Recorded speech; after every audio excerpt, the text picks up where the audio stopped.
Un tournant majeur s'annonce pour la République démocratique du Congo. Sous l'égide de un accord de paix historique vient d'être signé entre les plus connu sous le nom de FARDC et le groupe rebelle, le M23.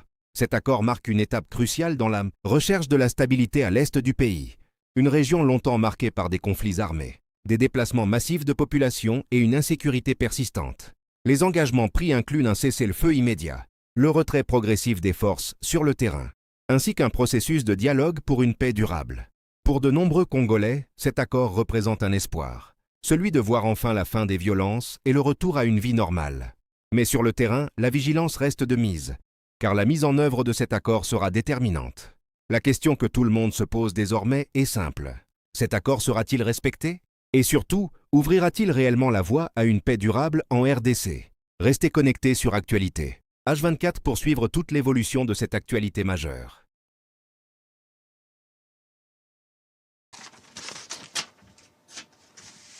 Le représentant de la République démocratique du Congo a demandé la parole. Et je lui donne la parole.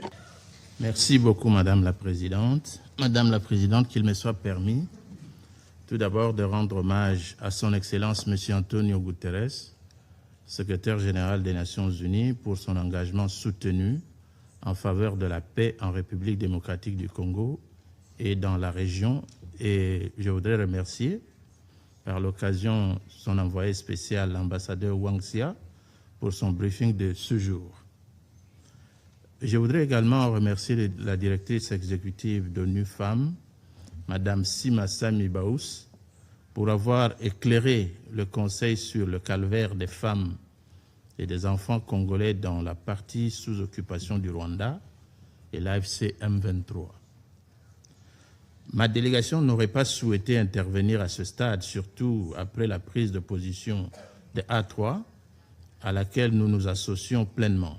Cependant, la déclaration que nous venons d'entendre ne me laisse guère le choix. Permettez-moi, à titre national, de faire ces quelques commentaires additionnels. Nous avons pris connaissance d'abord du rapport du secrétaire général sur la mise en œuvre de l'accord cadre pour la paix, la sécurité et la coopération pour la République démocratique du Congo et la région, document S-2024-256 du 31 mars 2026. Il en résulte ce qui suit.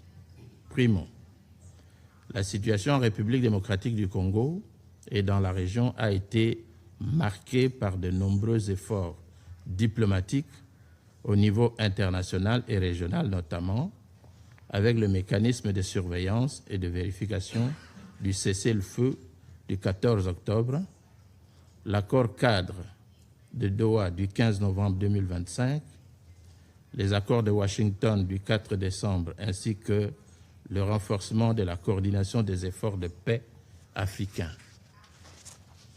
Je voudrais insister sur le caractère complémentaire de tous ces processus dont le point de convergence reste la mise en œuvre intégrale des dispositions pertinentes des résolutions 2773 et 2808 du Conseil de sécurité, résolutions qui condamnent fermement l'offensive du M23 et les violences dans l'est de la République démocratique du Congo, qui appellent au cessez-le-feu immédiat et qui exige le retrait du M23 et demande au Rwanda, à la Rwandan Defense Force, de cesser son soutien au M23 et de se retirer du territoire de la République démocratique du Congo, tout en réaffirmant la souveraineté et l'intégrité territoriale de la République démocratique du Congo.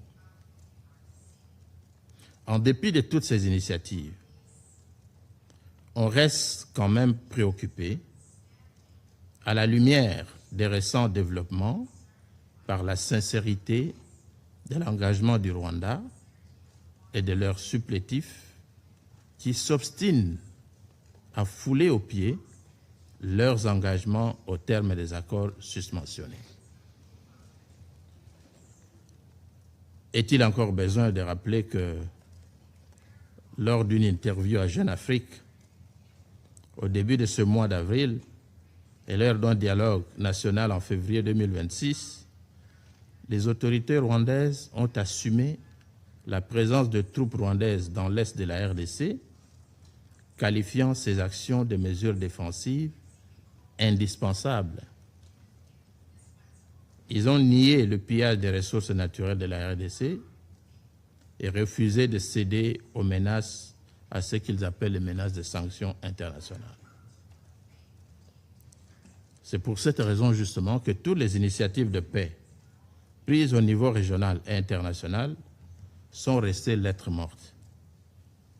Il en est ainsi notamment du plan de paix issu des processus de Luanda et de Nairobi, processus dont le Rwanda a délibérément bloqué l'exécution afin de gagner du temps et de réaliser son ambition démesurée de se constituer en RDC une zone d'influence qu'il transformerait en colonie d'exploitation et de peuplement, et à partir de laquelle il contrôlerait les institutions congolaises. Ces actions du Rwanda sont inacceptables et violent la paix régionale et les prescrits de l'accord cadre d'Addis Abeba, auquel ce pays avait librement souscrit pourtant. Secundo, la poursuite des combats est un frein à toute cessation des hostilités. Le fossé entre les efforts diplomatiques et la réalité de la dynamique sécuritaire sur le terrain dont le secrétaire général parle dans son rapport. Le rapport met en évidence avec raison les violences qui se poursuivent dans l'est de la République démocratique du Congo, avec une intensification des affrontements militaires, et condamne l'expansion territoriale de l'AFC M23 dont il fustige l'offensive lancée dans le sud Kivu en décembre 2025, quelques jours seulement après la signature des accords de Washington. Ma délégation tient ainsi à réitérer sa profonde préoccupation face à la persistance des hostilités dans sa partie orientale. Une fois encore, l'AFC M23, appuyé par les forces rwandaises, poursuivent leur offensive vers Uvira, menaçant la sécurité non seulement de la République démocratique du Congo, mais également celle du Burundi, pays frontalier et signataire de l'accord cadre d'Addis Abeba.